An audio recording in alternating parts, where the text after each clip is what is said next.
All right, hey everyone, welcome back to Prep for Impact, a Green Beret Foundation podcast.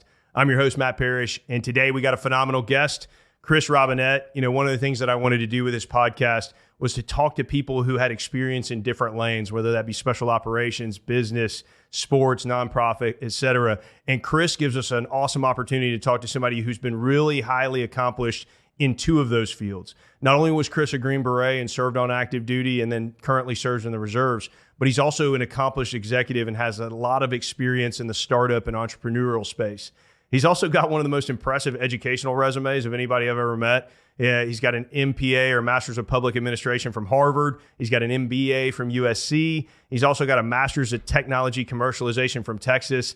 And he's worked at Goldman. He's currently working at a Big Four firm. He's got a lot to talk about, especially when we go back and forth in between a Green Beret career and a business career and what makes each of them successful. So I'm really excited and I'm confident that you're going to enjoy this episode of Prep for Impact, a Green Beret Foundation podcast. 107 Power Oh, boys, look alive. We're coming in hot. All stations. Prep for Impact.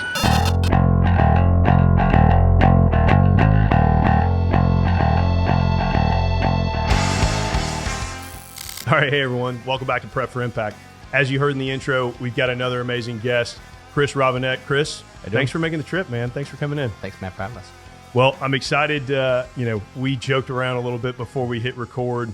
You've had a pretty interesting career. You got a chance to to serve active duty, to become a Green Beret, to do some time in the reserves, but you've also had extensive business and educational background, right? I like to kind of go back a lot of times, like formative, especially when I talk to another service member, especially a Green Beret, like what was your call for service? What made you think like, okay, first I want to join the Army, period. And then a little bit later than that, after you'd done some armor officer time, what made you want to become a Green Beret? Well, I grew up in a military family, so I was always in and around the culture. So both sets of my grandparents had been World War II era, mostly in the Marines, but World War II era veterans. And I grew up hearing the stories of like their time in Okinawa. Or my grandfather was in Europe. So I was always, kind of familiar with that stuff. My dad was also a Marine officer very briefly, at the very tail end of Vietnam. So actually as Vietnam closed down, he was, essentially riffed when they were downsizing everything and sent home. And so went back into civilian career pretty quickly. And kind of the long-standing thing is my dad's oldest brother interviewed for the job of Sergeant Major of the Marine Corps, did not get it, but like I was always in and around those things. I was always interested. The irony in kind of where I am today is that didn't really influence my decision about joining the military. In fact, I went to college for the first years and had no sort of like interest in doing it, other than at the end I realized, hey, I can get college money, they can pay for this. And I was watching my peers that were going in to be analysts at Citibank in Chicago, and I was like, it'd be way more cool if I just go be like a helicopter pilot or something fun and live in Italy and then go get an MBA or, go into business. Now, the irony of all this is all those decisions were made prior to September 11th. So at the time, there was like nothing that I thought really interesting going on. It was only when I was in college that September 11th happened. I was like, oh shit, like that got real. Like literally a month after I signed my ROTC contract. And then I graduated in 2003, right as, everyone was going over the berm. I was like, that definitely got very real. Yeah. And all of a sudden there's two shooting wars going on. Suddenly I was like, know what you're doing. And it's not being a helicopter pilot in Hawaii waiting to just get out, right? So it just became a very different environment in terms of the choices that were made involved. But frankly, like, I made the decision to do it because, I wanted to, have some leadership experience and do something different in kind of my early 20s. And the Army was paying for college. And I thought, like, hey, I'll marry up two things and go from there. No, I love it. I think a lot of times we like look back and we aggrandize our reasoning afterwards. Like, I was such a patriotic, and a lot of times it's more often as a young man or woman, you're like, man, I'd like to get out of this town and maybe see something else a little bit. And that seems like a cool opportunity. Yeah, it would be a dead lie if I told you, like, I was all about America. And I was like, I'm all about college money and I'm all about living in Hawaii. Like, cue the Toby Keith song. And it's like, America. No, I mean, I like I said, I appreciate it because a lot of times we, afterwards we can kind of go back and elevate our motives. As you went in, and as you said, you're going in during Iraq and Afghanistan, both happening. Global war on terrorism, full swing. You go in and you're an armor officer in the conventional military. At what point do you start looking across the fence and saying like, hey, those guys over there, that seems like a cool mission. At this point, I'm not the helicopter pilot that's going to get out and go do something else. So like, let me go see if I can do that. Well, the interesting trajectory of it, I guess, is, I was supposed to go be an armor officer at Fort Irwin, which was like the absolute nothing of nothing at the time when everybody was doing something. And as I was finishing up at Knox, we got called into a separate room and they just started handing out pieces of paper. All of us that were going to TDA units were now going combat facing. So I ended up going to 101st, literally at the tail end of OIF 1. And while we were there, I was starting to see, this became more evident on my second deployment, but I started to see like special forces guys going out and doing operations and like having success. Like they were detaining people, they were finding stuff. And I was like, we just go on patrols and get blown up. Like we're not doing like cool things, but having a lot of success. And I was frankly pretty disenfranchised with that. And so I watched this other half of the community. I was like, why aren't we doing more of that? And if I'm going to be here, I want to be doing that. The other half of that is like, I generally have an aversion to bureaucracies. I'm not real big on like, PT belts and like showing up for formation at 5 a.m. and like operating it to the lowest common denominator, which is not true of the Army. I exaggerate what that is, but the special forces community, in fact, my battalion commander, the last thing is like, look, if you spend one more day in the regular Army, we're either going to kill you or you're going to kill us. Like you just don't belong here, but there is a place that you do belong. And he actually kind of shepherded that process.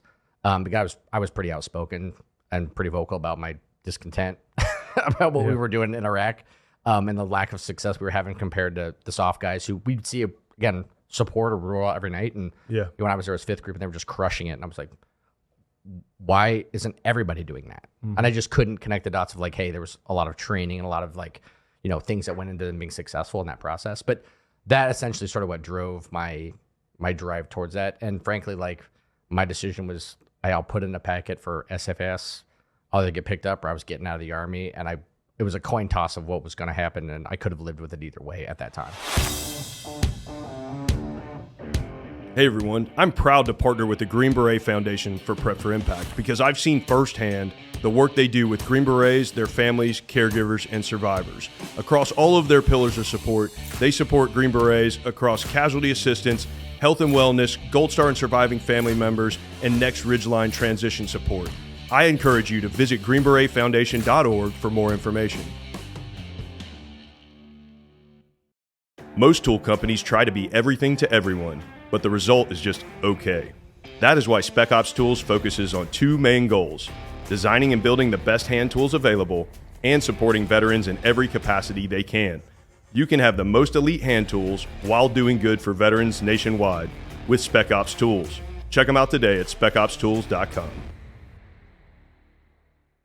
Yeah, no, one of the reasons I ask that question a lot is a lot of us and a lot of people, especially that did, a few years in the conventional military, there's often some sort of interface. It's usually not just like, hey, I've heard of this over here. Usually there is some real world experience. And, I remember in some of my rotations talking to some conventional military cats, conventional Army dudes in the chow hall, and them asking me some of those exact same questions. Like when you said that, I just remember sitting there and some of those kids being like, why don't we also go out and do what you, and it's like, bro, I'm an E6, like you're asking the wrong guy. Right. I agree. But again, there's an opportunity. It's funny. You talk about your last commander. It's like, at least that was, he did help shepherd that process and wasn't like, okay, man, this guy is a square peg in a round hole. Let's just get rid of him, because ultimately you do go on and you become successful in your Green Beret, and probably still outspoken and probably still all those things. I've gotten older and wiser and looked back at it and realized everybody has a real important role to play in the process. For me, just what I was seeing and what I was doing at that time, SF was making a much more bigger impact on the things that we were asked to do on a daily basis. And I was like, we should be doing more. And I realized that's not what, First of 327 is designed to do in the 101st Airborne. It is, in fact, is what, ODA 555 is designed to do at 5th Group, right? As an example. So I was like, okay, you start to realize organizations do different things and they're built and structured that way and trained and resourced appropriately. And so looking back now, it's like that's a pretty immature view of it, but that's what drove the process. That's who we are. That's again, we can't go back and pretend that we had like some other noble. Sure. It's like, no, hey, that was where I was at that point in my life. As you go through the Q course, you become qualified, you end up going in a group. Was it what you thought it was going to be? I was fighting for my life to get through the Q course. I think a lot of people like know that's what they want to do. They're really driven. I was not like half in, half out, but I was never like, this is my purpose for being. Like, I have to be a Green Beret. I was like, this is a really good opportunity. It's cool. And you'll do lots of really great things on the back end. And every day I was in like SUT or SEER, and I was like, this sucks. I want to quit. And like the only thing that like kept me driving was like, I don't want to go back home and tell my dad I quit. Yeah. Especially if it's like, it was raining outside and I couldn't do it anymore. And I just quit. Like, I just knew that was going to be a tough conversation, that I was going to like, it's more than a tough pill to swallow. So I go through the Q course. I ended up having to repeat Robin Sage. I was a recycle in that process. Yeah. And I think part of that's like, you really got to be invested in the Q course. It's especially Robin Sage, because you have to drink all of the Kool-Aid to it's like a slog, get into it. Yeah. Yeah. And so like, through the Q course, I learned a lot more about the process. And again, like, where I ended up from where I thought going into the Q course, or I would have been assigned, I was supposed to do, go to the third group. And I was like, hey, I'm going to get ready to go to Afghanistan. While in the Q course, the battalions, these 4th battalions and all the groups were getting stood up. And so 4th battalion, 10th group gets stood up. So we literally like half my class gets rerouted to Fort Carson. I'm from Colorado. I was like, well, at least it'll be close to home. Yeah. And so like what you think you're doing in that process, like I got to pay attention because I'm going to Afghanistan like 10 minutes after this is done to a brand new battalion that like we literally were like unpacking weapons out of like packing grease and putting them into the arms room. And the first 6 months of my team time was like literally like building shelves for our stuff right out of the old ISOFAC facility. So the Q course, having the idea that Afghanistan was going to be the next stop made me, very focused on that, which is a long slog. Not what happened, but yeah, the Q course was probably harder than it is for most people for me. Dude, I love your candor though, because like in every one of your answers, like there are plenty of people who have the same experience who, if I ask that question to, are like, no, it was, I had an injury or whatever. It's like, no, it sucked. People want to, Q course sucked, and I don't want to do it again. I'm very clear about that. Is it behind? No, we're not going to make you do it again. Okay. I mean, like what I love is that like there is no monolithic Green Beret. Right. There is no, like, that to me is one of the strengths of the regiment, is the melting pot of people and personalities and backgrounds and all that stuff. Like, we talk diversity and whatever, and it becomes this like woke craziness. But one of the greatest things about SF is you have like all of these different really like interesting and again, diverse people and backgrounds, but everybody's there for a reason. Everybody's there for their guy and gal left and right of them. And it becomes a iron sharpen iron, becomes kind of a, cliche, but it's really true. And we have guys who are like, hey man, I'm here and I really wanted to do this. And it's my underlying passion for the rest of my life. This is the only thing I've ever wanted to do. And then we got guys that are like, man, you know what? This seemed like a good idea, and I'm going to be here for a couple of years, and I may be gone, whatever else. And both of those can coexist. Yeah, and I'm sure the second half of that, right, in that statement. Yeah. Obviously, I'm still doing it. Yeah, I was going to say, you didn't do 2 years. But I've taken the scenic route in that process for sure. Yeah.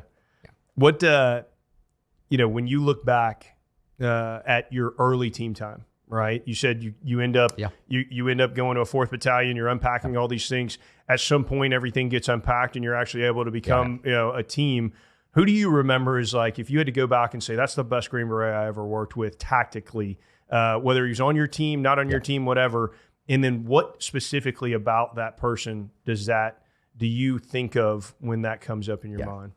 Well, I walked into a battalion, had a really good battalion command team in John Taff and Lou Palka, particularly Lou Palka, who like to this day is like the epitome. Like if you were to like chisel a Green Beret out of stone, but also is like incredibly bright and articulate, and gets the absolute most out of everybody, that would be Lou Palka. And what I really appreciate about what they were doing with the battalion is 4th battalion had just stood up literally like when I got there, like we turned our team room our team room was built out of the old gym portion of it. So literally one wall of our team room is all mirrors that you used to do, bench presses in front of. And we're building shelves and desks, so we can just functionally operate for the first few months. But our team was very divided between guys that had a lot of experience. So my team started,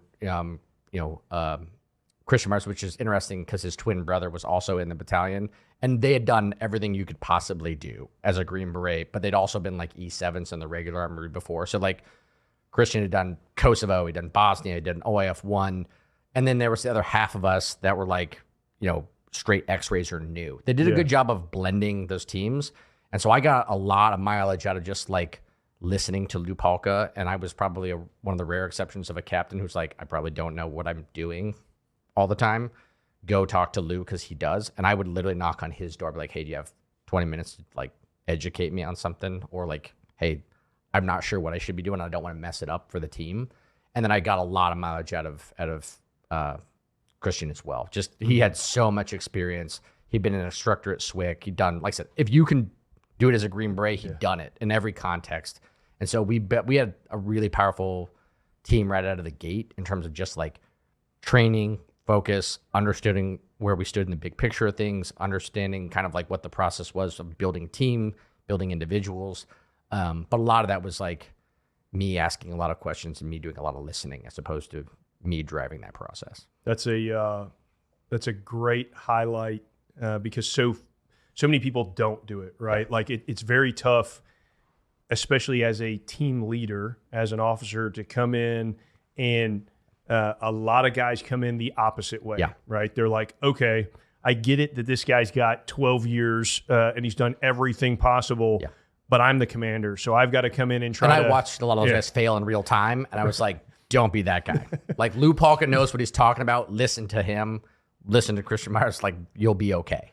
Yeah. I was very lucky as a team sergeant. I had a couple of different team leaders, and all of them were very cool because at that time I had 10 or 11 years on an ODA back-to-back consecutively, right? And I was like, hey, man, I'm not trying to, rub it in your face, whatever else, but like, I promise you, like, I can help us. We can, as a command team, we can do this together, and I will prop you up, and I'll make sure that the guys know that you're in charge, but like, you don't have to feel like you got to come in here and pretend like you know it all when you have the least amount of experience in the room, right? And so the good ones usually understand that, right? Sure. They come in and realize like, I got to put out and I've got to be in charge and all those things, but no one expects me to have more experience than Lou when I just came out of the Q course. Yeah, and I learned pretty quickly the value you add, the superpower you bring, if anything, is more the planning function and just running that process, kind of quarterbacking that as opposed to commanding, right? Like in essence, we train Green Berets to like think and operate independently and lead people. Let them do that. Like, so I was happy to be a learner / kind of just operator in that aspect. But when it came to actually planning, I was like, look, these guys don't want to do PowerPoint slides. That's not what they are, interested in doing. So I would take lead on those functions. One, because you're supposed to, but two, like I made sure that like they could focus on what they were doing as operators, and I would lead as a planner, and that's what we were all on paper supposed to be doing anyway. So I just said that's the demarcation line, and let's operate that way. No, it's great. You mentioned something before when we were having a conversation before we hit record, talking about watching Lou communicate with different people, and I thought it was really insightful. And can you tell the listeners a little bit, as you looked at him as, again, the prototypical Green Beret, the ability to maneuver conversation and communication to each different person, and how that is a really good microcosm of Green Berets as a whole? Well, Lou in particular had two skills that I think are incredibly important just in life. One, he knew the right message to communicate, right? And then how to communicate it. One of the things he would tell me is like, we as a command team, speaking to how he and John Taft ran things, like we're evaluating teams and how teams operate.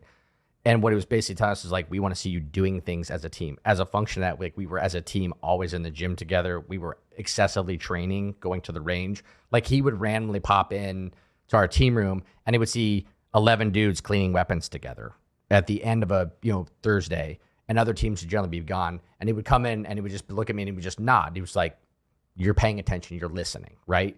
The other thing he was incredibly talented at is he knew when to put a finger in someone's chest and was getting in somebody's ass. And the same way he knew when to put a hand on his shoulder and speak softly.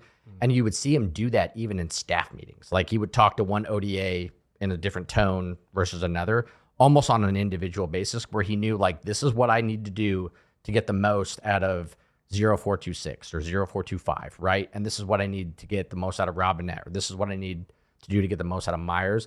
And I just watched him do that. And I was like, it's almost like you think the same way that like the iconic coaches of the world get the most out of their players, or business executives get the most out of their teams. I was like, whatever that is, Lou had it. And I was like, be more like Lou. Be more like Lou.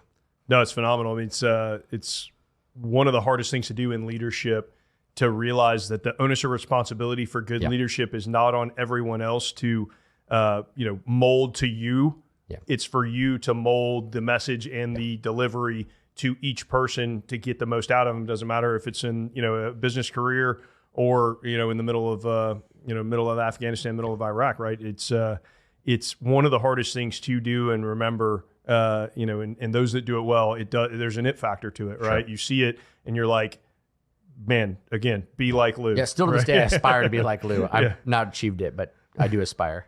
No, I mean, those are the people that, we are blessed with across the regiment, that you can take these amazing lessons from different people and you see them. It's not a hypothetical. It's not a like, oh yeah, it's not a leadership book that you're reading that someone's like, yeah, you should do this. It's like in real time, I'm watching this guy, and that's what I want to emulate. Yeah. As you and I were talking earlier, for me, seeing Pat McCauley when he was the SOCOM senior enlisted leader, when I saw him do all calls, whether in one-on-ones and all these different things, it was like the same thing. I was like, how do I become more like Pat? Yeah. Like in everything I've seen this guy do, I want to emulate. How can I learn from him, and how can I be more like him, which is always an interesting opportunity. As we talk about a lot the things that we do well. You, as I said earlier, very open and have a lot of candor on like, hey, my motivations and whatever else. I'm curious, like, what do you remember from that time frame as a failure that you had to show resilience to come back from? All the time. Like, I feel like I fail really often, and that's like, to me, that's okay. That's growth. Like, yeah. I was like, you fall short on your expectations, and to me, that's like failure. Like, to accept that and live in that space is what I guess maybe like the worst thing you can do, but fail early and often, right? One of the things I realized, right out of the gate, our battalion was supposed to go at the end of 2011 into Iraq. And I distinctly remember this day. Everybody's training hard. My team in particular is way out front, in large part because I'm listening to Lou, right? And John Taft comes out and said, hey, we're standing down. We're not going to Iraq. So now we've got, 3 companies worth of Green Berets who've been building this, battalion from scratch, right from the team room, training hard, expecting we're going to, get in a fight. And then all of a sudden we're not doing shit, right? And so the answer is like, what are we doing next? Almost immediately we start turning back to Eastern European JSATs. I was guilty very much of being frustrating and letting my guys kind of live in that frustration of like, oh, now we're just doing this stuff that doesn't matter. We're just doing this other thing. Like that kind of permeated like the organization. Yeah. And had I been more mature, I'd be like, look, we're on to the next thing. And this next thing matters, which it does. Yeah. As it turns out, Eastern European like countries matter today.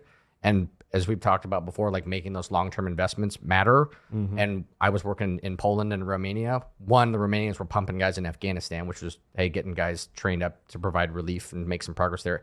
And 2, we were basically building Poland's special forces like regiment. They were converting this infantry battalion into what would be equivalent of our Green Berets, which, as it turns out, matters today, right? And it matters in that part of the world and will continue to matter for years to come. Had I realized kind of the bigger picture, like I should have gotten my guys more focused, more positive, more like goal oriented on those things. Because I remember just all of us being like super disappointed. Now, I know that we allowed ourselves to kind of accept the mindset of like, oh, we're never going to get in a fight.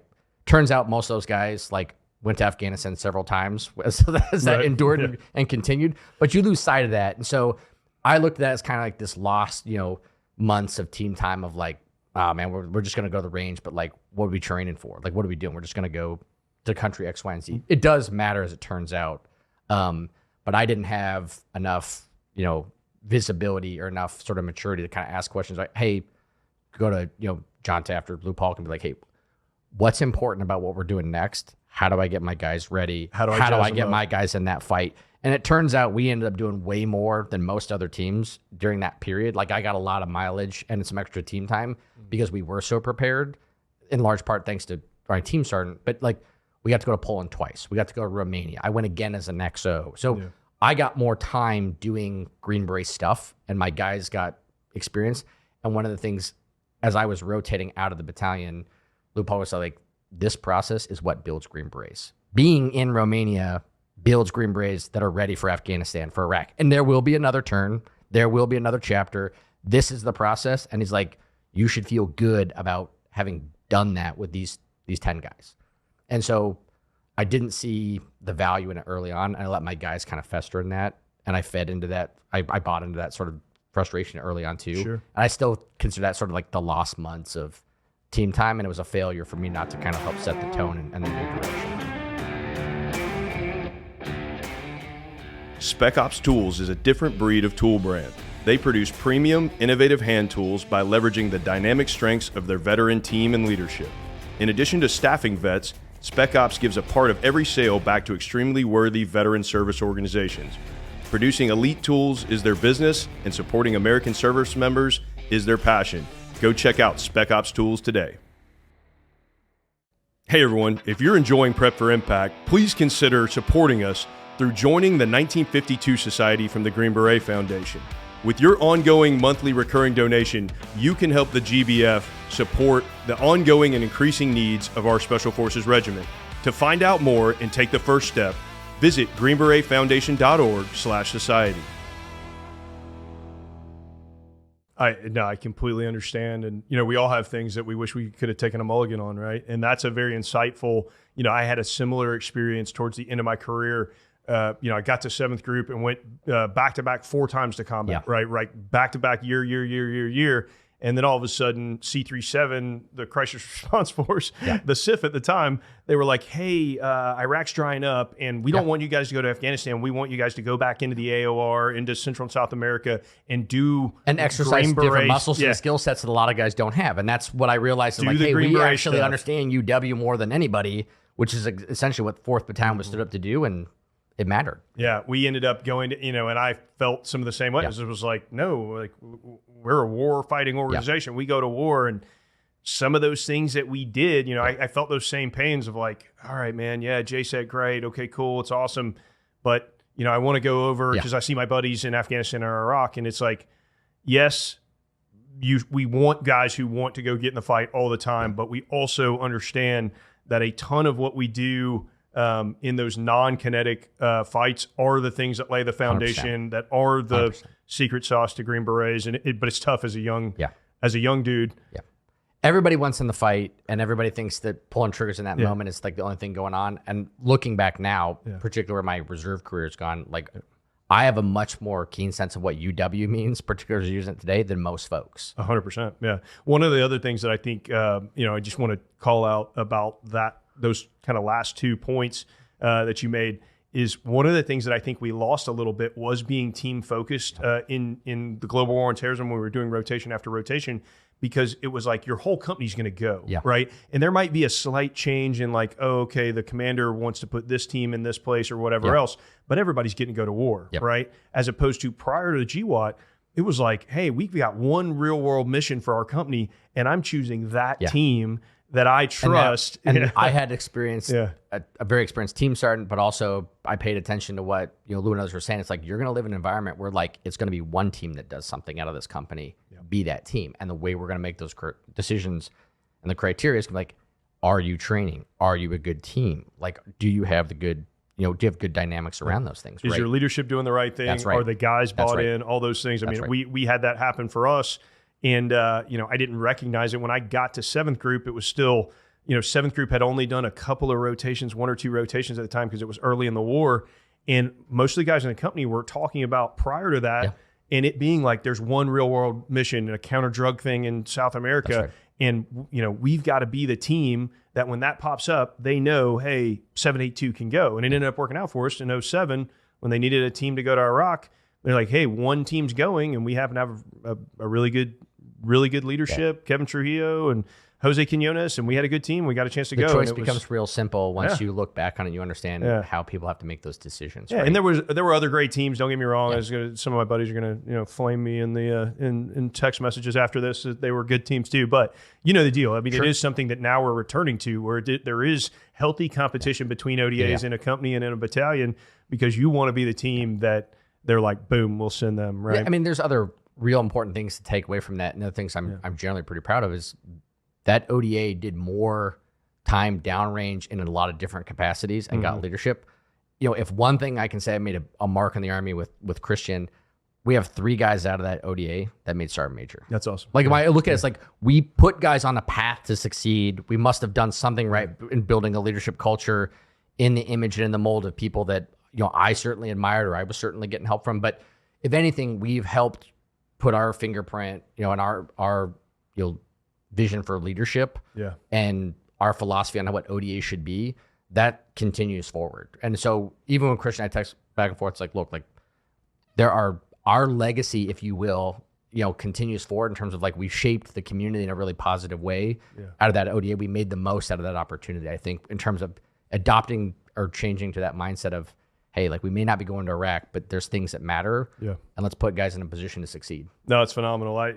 It's funny because we keep having these kind of overlaps to similar experience. We were just at from my first team from 782, we were just at a retirement for one of our guys who was a CW3. And we looked around and there's like 4 of us that were sergeants major. Yeah. There's all these different things. And we're looking back at our team sergeant and like, bro,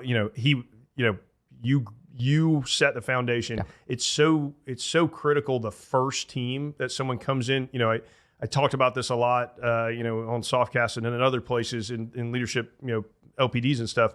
Like that first team, what you assimilate to as like you just went through the qualification course. All you want to do is be a good Green Beret, and that first team is so critical to the ethical, moral, like work ethic, everything. Right or wrong, that's still, that experience as an ODA to me is what being an ODA is, right? Exactly. And that may not be what everyone's experience is, but it's mine, and I don't have any of the real context to put it in, and so that's what being a Green Beret means. Yeah. Well, and as a team leader, like that is your one shot. Yeah. For me, I was on multiple teams over the course of over a decade, and I still go back to, man, I'm so grateful that the first team that they put me on was a good team.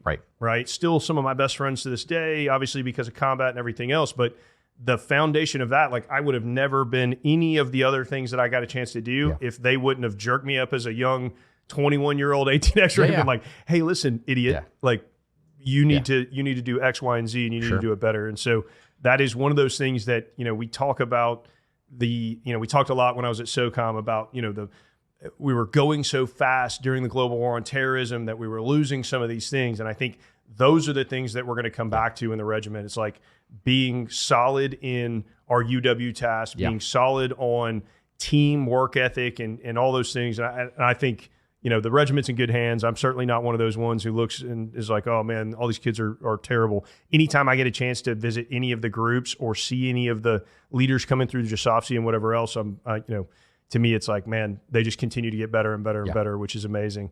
We joked a little bit about this before hitting record. You have one of the most expansive educational resumes I've ever met of anybody, much less as a Green Beret, right? So you get a bachelor's in business from Michigan, right? You have 3 masters between public administration masters from Harvard, an MBA from USC, and then what is it, technology advancement or something like that from Texas? Tech commercialization from commercialization. Yeah. So tell me how you go from this dude who is trying to be like Lou to somehow having 3 master's degrees and working at seed funds and all of these amazing things that you've done in the business world. Somewhat by accident, so not totally by design, but as choices come appear before you, I try to make good choices around it. The first what drove that is like, I just have a personality I like to leave nothing on the table. So it was what amounted to 4 years of veterans benefits for education. I was like, I spend enough time in shitty places. I'm getting all of it. Like nothing gets left on. Like the love VA is paying me everything that's possibly able to collect. Like I'm the guy that's there and then like waiting in line to see if there's extra. Yeah.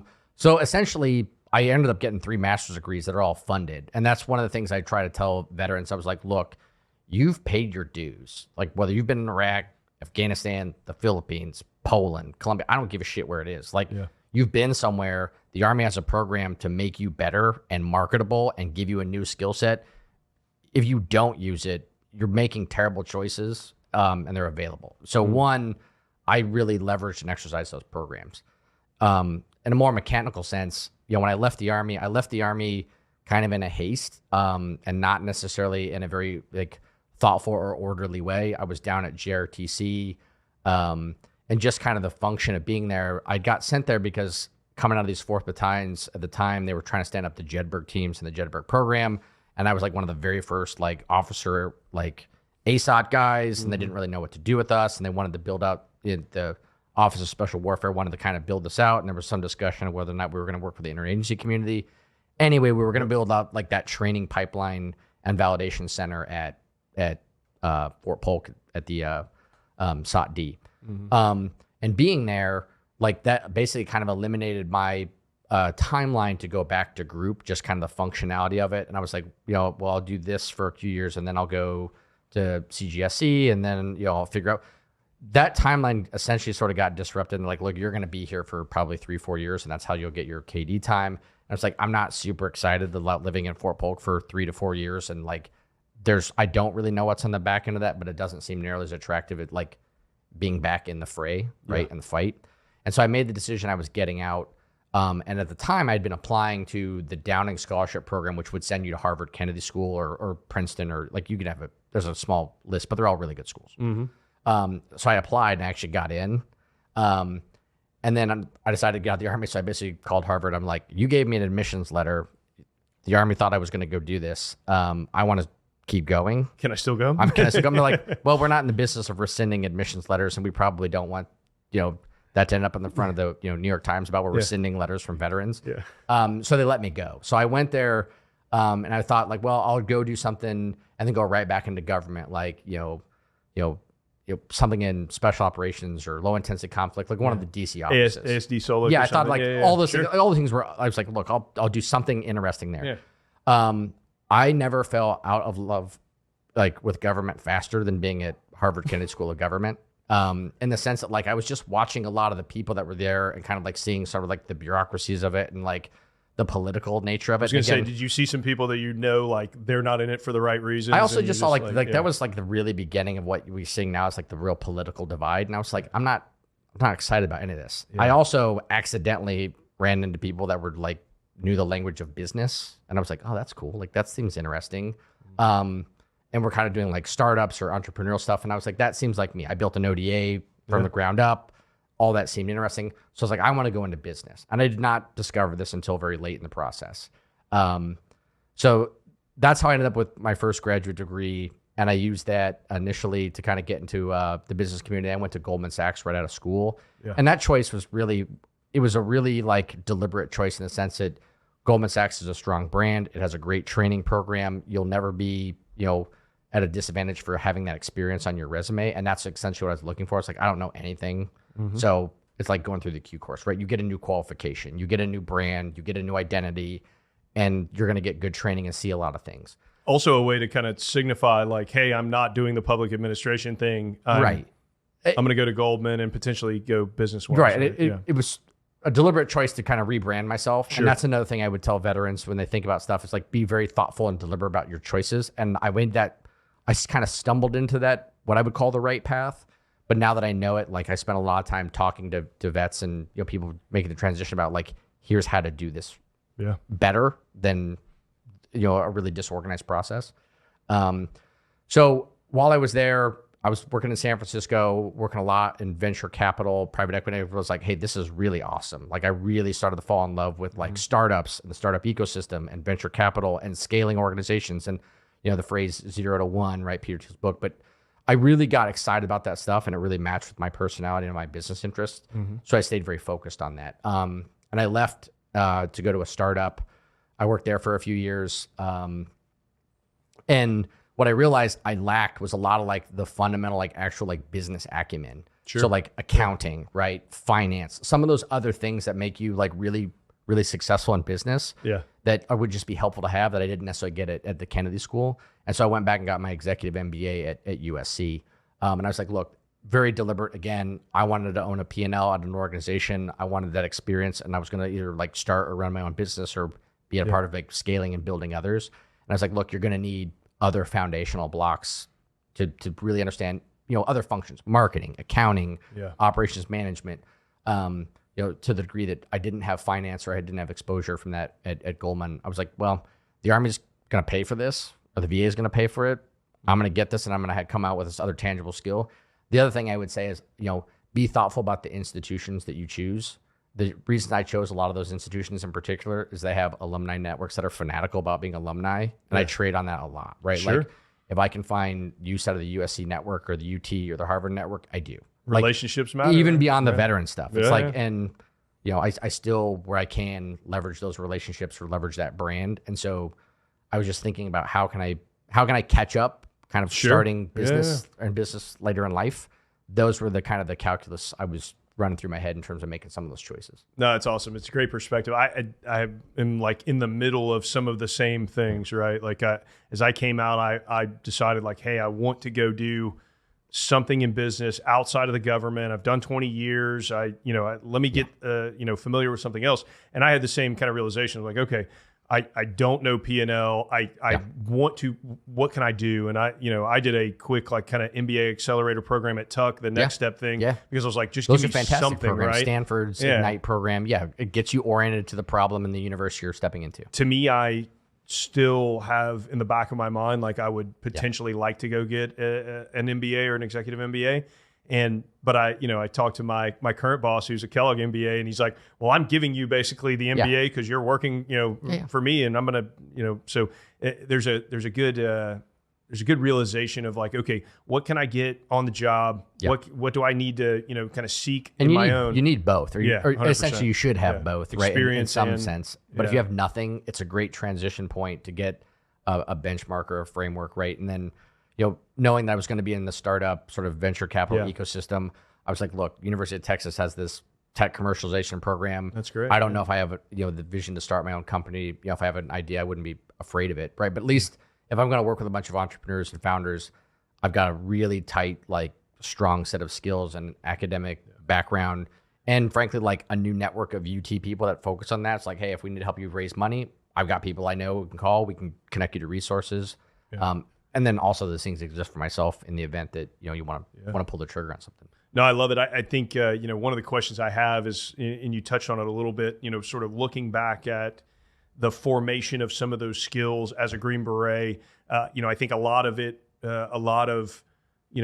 Ken Tovo and I were talking on a previous episode about, hey, you hand Green Berets these amorphous and wicked problems and they figure it out. And that lends itself very well to the entrepreneur, the startup sort of thing, because there's not a like, hey, this is my job description and this is all I'm going to do, right? It's like, well, here's a problem and it's nobody's job. Oh, it's my job, right? And so can you talk me through kind of what you saw as a, foundational skills that you grew and kind of, matured in special forces that then you've seen in your current roles, kind of play? My view in terms of like being a Green Beret and certainly being around entrepreneurs or working on scaling, early stage companies, like that Venn diagram is a circle.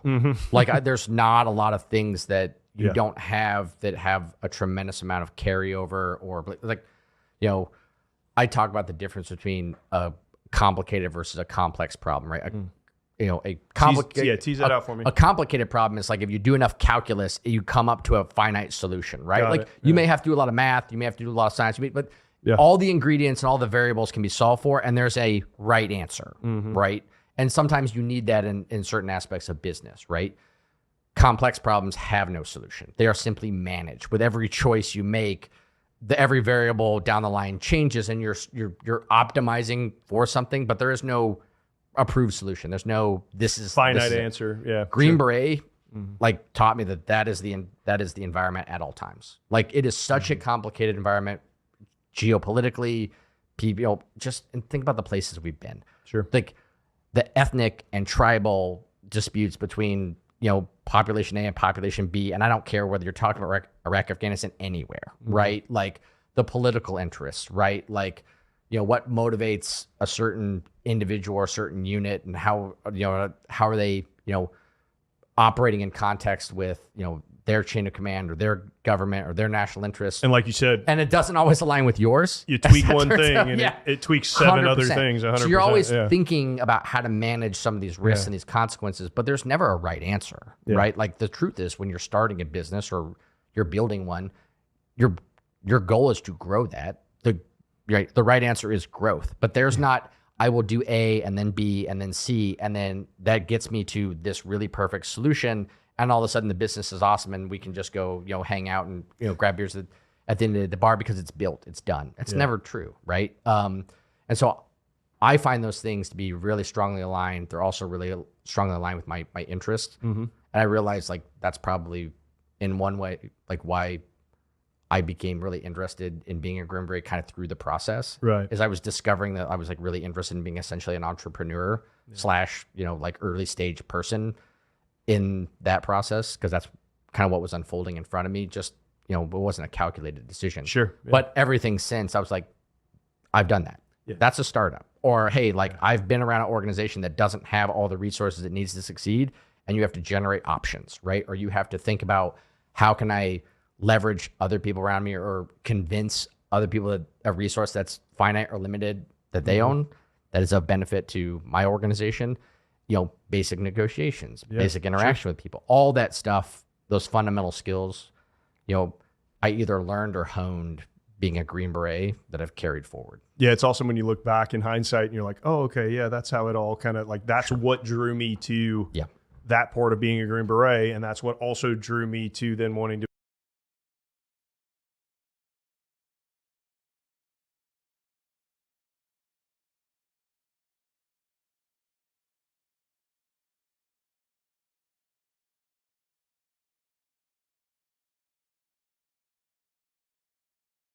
Outside of that either. For me, in my first jump, I was like, okay, I really love problem solving, complex problem solving, all these things, but I don't want to be a complete startup stage where it's just me or just me and you in a garage.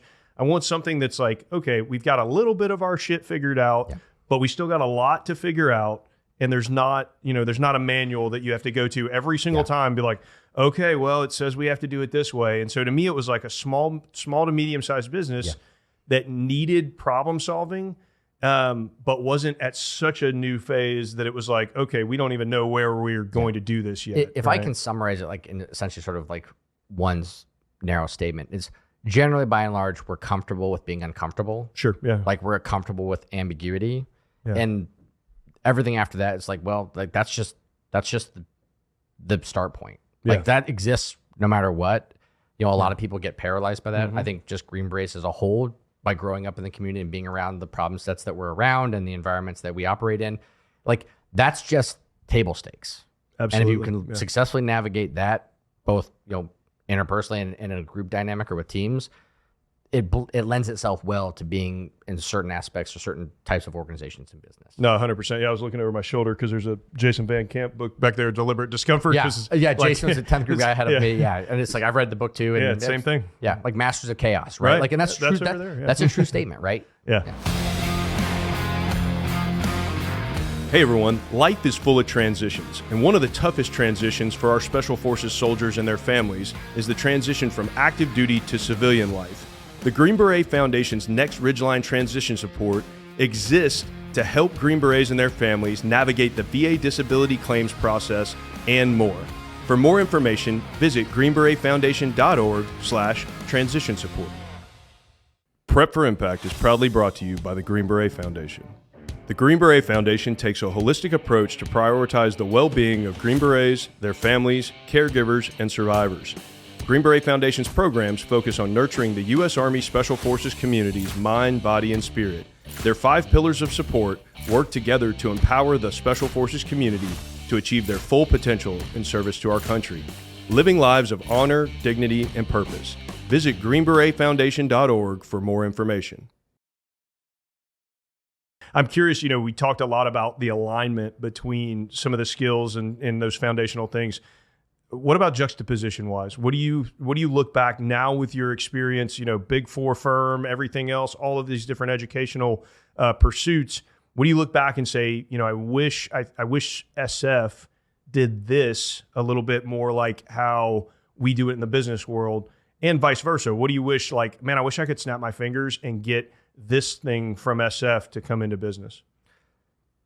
I don't know how. I've thought about this a lot, and even my current reserve job, I report into SWIC. Yeah. And I've always said, I wish we had a better mechanism to get true MBA sort of core functional business skills into Green Berets in terms of organizational design and thinking about more that process and how business operates. Kind of the accounting is the language of business. Not that I'm suggesting at Green Berets should become accountants, but there's a lot of running an organization at various levels and scale that I think the Green Beret community would generally benefit from, which is why the minute I was sitting in an MBA classroom, I was like, I get this.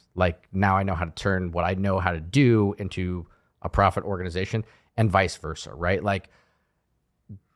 Whether it's training industry for periods of time or executive education type programs, I just think there's an opportunity for bringing in people who solve complex problems in business can really help us kind of think through some of the things, particularly when you're supply chain logistics and some of those other things that we have to struggle with. And I say that's more true now than ever when we think about kind of the modern digital world, right? When we think about there was no module when I went through the Q course around cyber.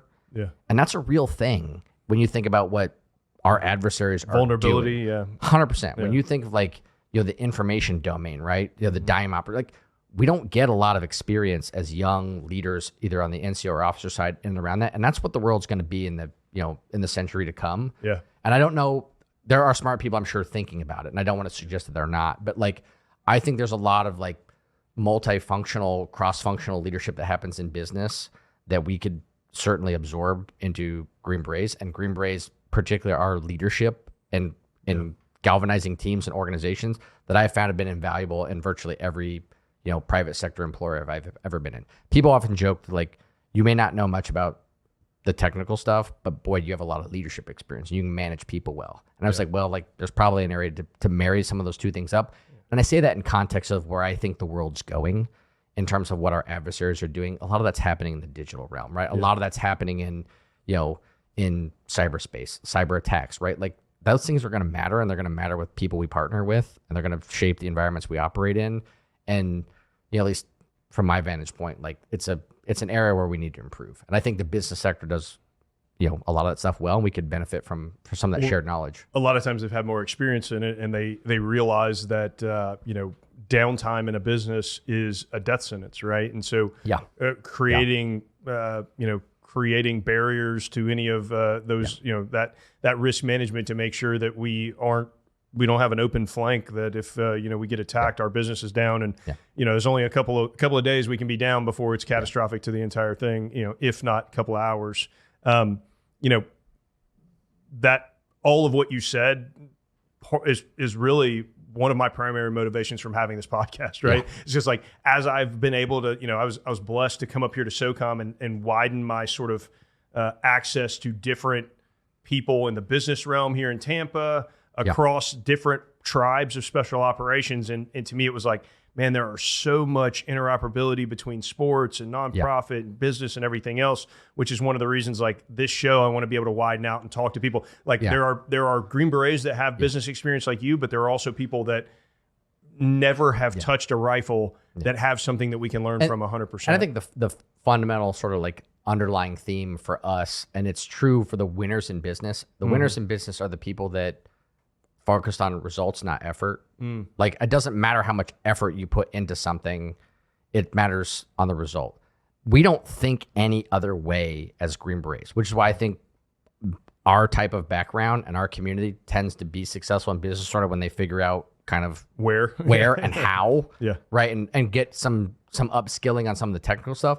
Because we don't show up to the morning team room. It's let's figure out, maybe what we want to do. It's very focused try on hard. Right. Nobody cares how many hours you spent on the flat range. They care whether you're trained at a level that makes you effective Yeah, well said. downrange, right? Like that's what you're really getting evaluated on. Yeah, 100%. We're kind of running out of our, end of our time here. I'm curious, you've had access, as you said, to so many different alumni networks in so many different pockets of the world. And one of the things, that you've chosen to give your time and effort towards is nonprofit work, but specifically with the Green Beret Foundation, right? And you and I talked a little bit before we started rolling about, one of the things as I was looking to, do my transition, and I thought, hey, I'm going to start a podcast. There were other people that had kind of asked me about it, and I didn't feel like it was as well aligned until GBF came by, and I was like, oh, that to me makes a lot of sense. How did you get involved with Green Beret Foundation, and what have you found since you've been involved that's kept you going? Well, I joke about this inside the organization, and I truly believe this about myself. The only thing that makes me interesting to talk to is that I was a Green Beret, because nothing I've done outside of that I think is particularly interesting or noteworthy. But so it's a big part of my identity. I think it's a big part of all of our identities, right? Like, I still am a reservist. I still try to contribute to the community. One, I've in my DNA, I just have a feeling it's important to continue to find ways to give back. Sure. Kevin Fleich, who was a board member prior, he and I were grad school classmates, and he's like, look, like this organization really needs to grow, and he and I both have kind of like a startup, startup interest. In fact, he's at a startup now. I was like, look, like that's what this organization is, and it needs people that are thinking about scale and growth. And then what I really like about where we're at now is, like I said, we've got new leadership. Charlie's on board, doing great things, and like we now have a real ability to kind of act on the vision of where we want to go. Mm-hmm. And the other thing is, like, it's essentially it's a clean slate. Like we can really build against the programs and services that we think are most impactful. The way I view it is like we should build again all these themes, right? There's a bunch of organizations that do things really well. VA might give you a certain set of benefits and care. Other organizations, might be really good at helping you transition and find a job. Others, right? But like, there's no limits on what we can do. Mm-hmm. We don't have to ask permission if we want to set up a wellness program that has alternative treatments or alternative therapies. If it works, it works. Yeah. And we don't have to apologize for it, right? So building and scaling organizations interesting to me. I have some of that background. Hopefully I can help lend that type of thing to the organization. I feel it's rewarding to do that for sure. And then the ability is like, look, like we can help, not just, the 9/11 generation. We've expanded to, the Green Beret community, far reaching, from the Vietnam and beyond. But it's like, now we can build something that's going to serve Green Berets 20 years from now. Yeah. And what those problems should look like, or what the solutions look like to those problems rather, right? Like that to me is like, well, that's a startup. Like that's entrepreneurial. And so it allows me to kind of exercise things I'm already interested in, and hopefully it's valuable to the org because the community means a lot to me. And like I said, it's the only thing that makes me interesting to talk to. Well, no, I appreciate it. Like to me, the Green Beret Foundation, there are a lot of great nonprofits, some specifically focused on special forces, some special operations, some military, some just, United Way. There's all kinds of good people doing all kinds of great things, right?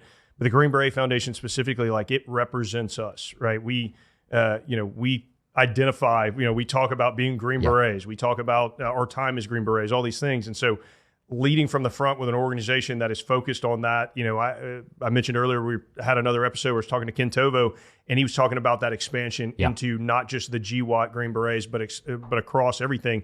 And, to me, that's such an impactful thing. I mentioned on that episode, like it would feel weird to me if like I was able to tap into something from the Green Beret Foundation that a Vietnam vet that influenced my joining wasn't able to tap into. But we know that with that comes some financial, like that's a huge expansion, right? And so, as we, you'll hear some ads if you're listening to this podcast now, you've heard ads throughout this, like we want to do everything we can for the Green Beret Foundation with the Green Beret Foundation, but it does come at needing some resources to be able to expand.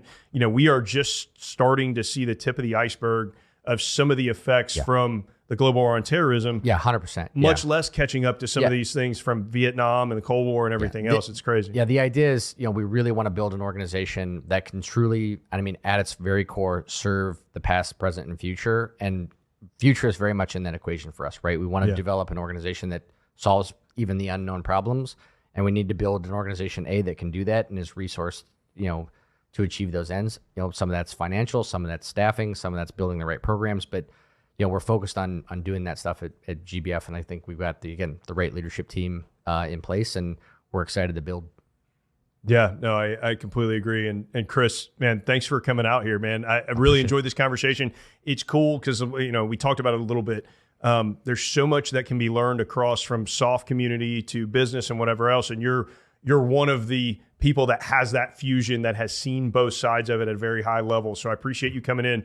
I also, again, personally, I appreciate your candor. Like, so many people are afraid to be honest about, like, hey, I wasn't very good at this, or I had trouble in the Q course. You'll find very few people who will say, yeah, actually, the Q course was kind of tough. Everybody's like, no, I went through it. It's fine. Whatever. Well, somebody listening is going to know that about me anyway, right? That's true. The truth is, like, I'm not trying to misrepresent myself, but frankly, it's the reality. It's who I am, and I embrace it. But that honesty is what it builds trust, right? Relationships matter, and when you're honest and you it's easier to build trust. So again, thanks on behalf of all of us. On behalf of me personally, thanks for coming out here and thanks for joining us. And thanks, man. It's been a good time.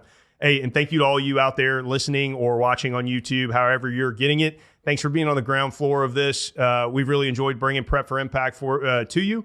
If you're listening on YouTube, if you're watching on YouTube, give us a like, subscribe, hit the little bell so that you get notified whenever we post a new one. Send it to somebody. There's a share button right there that you can push it to.